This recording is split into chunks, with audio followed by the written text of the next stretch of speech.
Kano binayaran mo kay Dylan? Masas? Sinet mo kay doktor?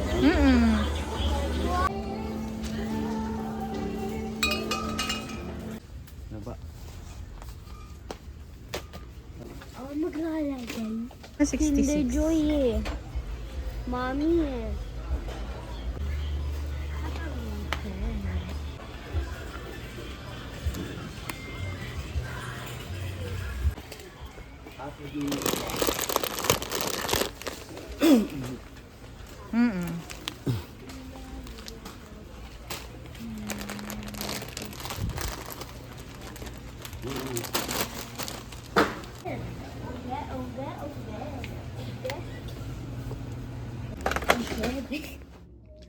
Hi guys, welcome back to my channel. So kauuwi lang namin galing South Supermarket sa Pasig.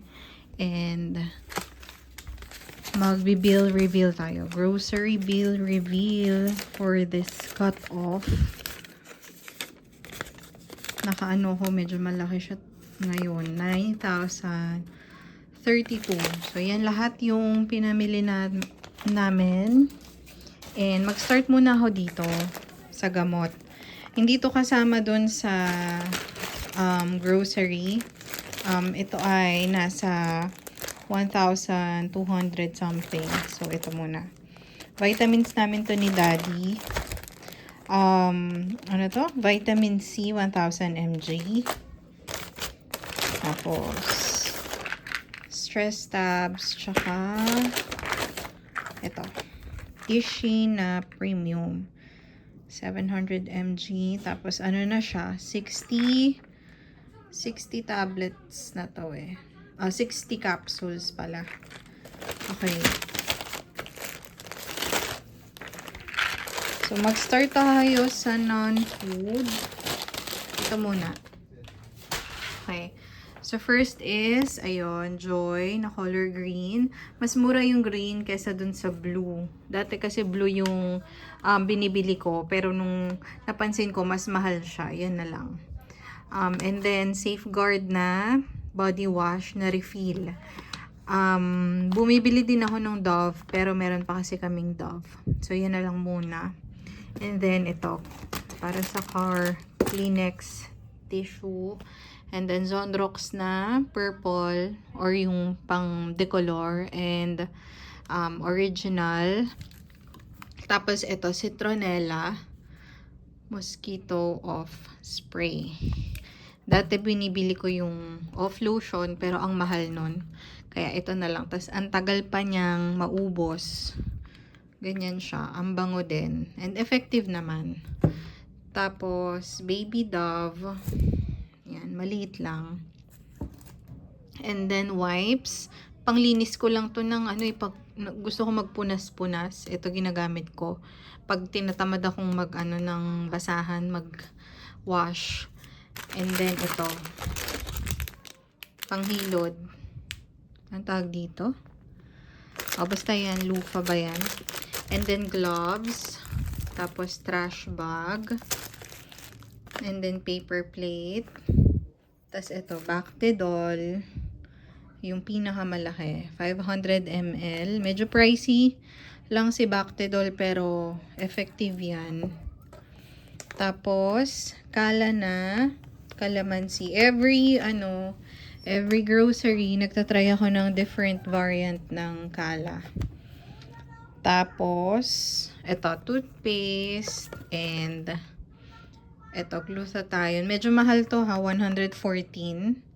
Pero maganda siya kasi kapag ginamit nyo, hindi siya drying sa skin. Tapos nagkakaroon siya ng micro-peeling. So gusto ko kasi yung medyo may ganong effect. Parang feeling ko effective siya, nakakaputi talaga. Okay, so yan. And then Ariel. So yan na yung non-food. Dito naman tayo sa mga pagkain. Kaya rin napamahal yung grocery ko ngayon dahil bumili si Daddy ng mga alak. Ano yan eh, ito. Dalawang Alfonso, tapos yung isa ay, ano ba yung isa? Red Label ba yun? Kinuha niya na eh. So, ito, dalawang Alfonso, isang Red Label, tapos ito para sa akin. Soju na green grape. Okay, salita ako ng salita, hindi pala naka-play yung video. Anyway, saan ako nag-stop? I think dito sa alak, no? Okay, sa drinks muna tayo. So, ito. Coke Zero na malaki, 2 liters to. And then, itong Del Monte na 4 Seasons, dalawa na siya. Tapos, itong Right and Light, lemon, dalawa. Then, Dutch Mill, pambaon ng bunso ko. Iba-ibang flavor yan. And then, itong Yakult. Ayan, 4 na balot na siya. Yung binili namin. Coconut oil, 2 liters. Tapos, Samyang na ramen. 3 yung binili ko. Wala na namang bulldog na carbonara. Kaya, ito na lang. Tapos, ito, gravy mix. 550 grams. I think meron siyang 5 pack na tigwa 100 grams. So, adi kasi sila sa gravy. Ako hindi masyado. Mas, mas gusto ko ketchup. So, tatry ko kung masarap. And then, mga gummy bears, gummies. Ito, cola flavor. Yan. Mas bunso ko nagkukuha niyan eh. Then, ito, Fua bread. Maliit lang. Para hindi agad siya. Kailan ba expiration ito? Feb 19. Today is Feb 15. Tapos, ito, Skyflakes na malaki. Tapos, ito. Mga, minsan kasi gusto ko lang magisa-gisa. Nilalagyan ko ng toge. So, ito, miswa ginagamit ko. Or, noodles. Ito, tatry ko. Hindi ko pa natatry itong egg noodles. Kung anong lasa niya. So, ayan siya. Try natin. Then, ito, garlic granulated singles. Tapos, mga noodles. Chicken, Lucky Me na nakapack na ng ganyan. 6 packs. And then, ito, chili mansi.